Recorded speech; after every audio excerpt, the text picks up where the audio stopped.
ওরা প্রধানমন্ত্রী আমি হাসি খুঁজে তুলতে পেরেছি কিনা কিন্তু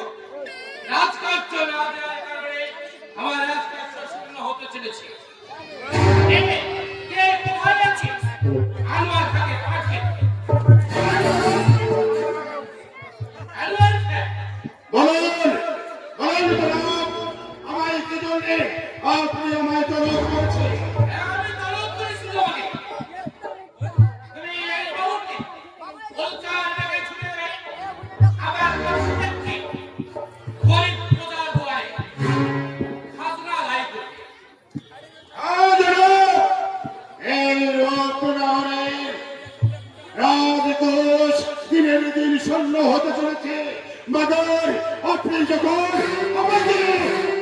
খতম করেছেন এই রূপনগরের প্রত্যেকটি ঘরের প্রজাদের কাছে গিয়ে আমি খাজনা আদায় করে নিয়ে আসবো সেই খাজনা আদায় করবে এটা সত্যই কিন্তু চাষিদের হাতে মাথায় হাত বসে যদি যদি হুকুমের সহজ শিক্ষা দেওয়া হয় এটা আমার অনুরোধ জনাব প্রকাশ্যে দাঁড়িয়ে আপনাকে এই কথা দিচ্ছি আমি প্রজারা যদি খাজনা না দিতে পারে তাদেরকে আমি সুসম্মানে তাদেরকে সময় দিয়ে ফিরে আসবো আপনার এই দরবারে। হয় হয় যা